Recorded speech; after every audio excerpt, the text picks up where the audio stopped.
I had two pieces to speak about. Since you mentioned about the technology, I'll mention that quickly, and we'll finish with that basically today. But the idea of technology, besides what you were mentioning, but the whole ideology of technology is this idea to try to make things as easy as possible, to make us move as little as possible, right? And if you don't realize how mistaken that mahalach is. It's incredible how the whole framework. Now, for us, we're, let's say, adults, kind of, okay, right? We already grew up, and we kind of grew up without as much of the technology. We had some of it, but not as much. But as a child growing up, I don't know why people are not. I mean, there's nothing to do. You can't really stop it. It's like a sickness which is spreading, which is not able to do. But people don't realize that they're raising their kids with this idea of making things as easy as possible, as least effort as possible. And the faster things are, the least you have to wait, and the easier things are, the more you're willing to pay money for it, right? And the more you're willing to expend on it, the more you're willing. And how many millions of people are being employed just to be able to make things go 1 second quicker, or just to make things a little bit easier, just to brainstorm, to make things a little bit faster, a little bit more quick, so you don't have to think. The whole thing is a way that we're raising our kids in such a dangerous society. It's unbelievable. So far we have not seen the fruits of what will happen to children of such a generation. It's all coming soon to a theater near you, as they say, right? It's coming soon to see what's going to happen, how bad it's going to get, because they're growing up with the idea of a lack of effort, a lack of work, a lack of interest to be able to push yourself. And this is the midah of atzlut that we're mamish speaking about. We grew up, okay, a little bit easier with a washing machine, right? Okay, Baruch Hashem, some of us with a dishwasher or things like that to make it easier. But over here, the whole idea of the future is to push a button, not to do that. Like you're speaking about to me, you could scan your eyes and that itself will, to scroll the screen and something like that. They don't realize. And the truth is that's the society we're raised in. Their idea, what's their concept of Gan Eden? What we speak about Gan Eden is paradise. Paradise, like you were mentioning, right? The pina colada on the beach with the feet in the water and people fanning you and the grapes being fed, right? Everything's fantastic. This is paradise. This is what we're looking for. Robots doing your work for you. Yeah, everything's being done. Well, you don't have any work in paradise. Everything's done, but that's the that's the she'ifa.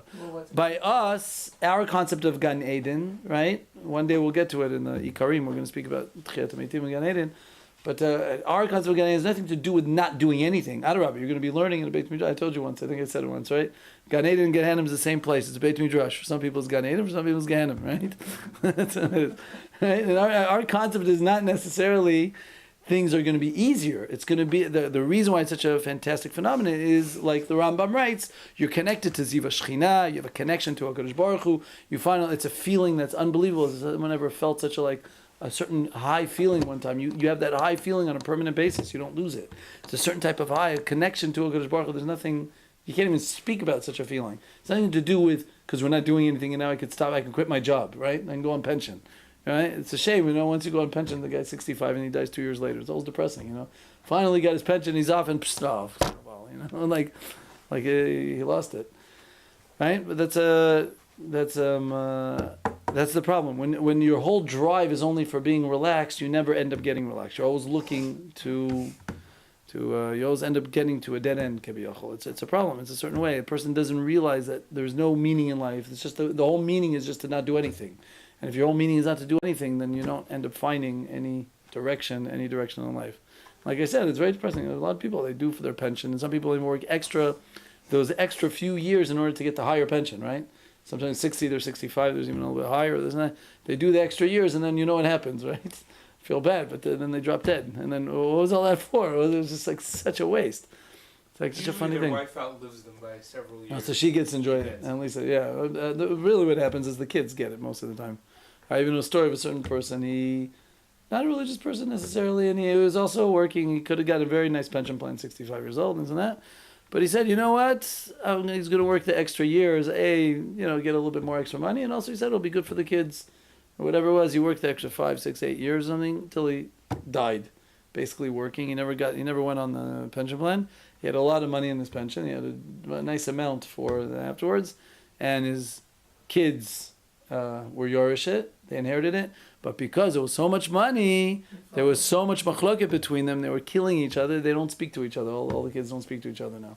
So all the extra, if it was when it wasn't so much, then things probably would have been missed there. You could, you figure out the dollars in there. But when it was so much money, so then you know what happens. And there was World War III between them, and then no one speaks to each other in this, which I'm sure was not exactly his intentions, right? And that's what ends up happening.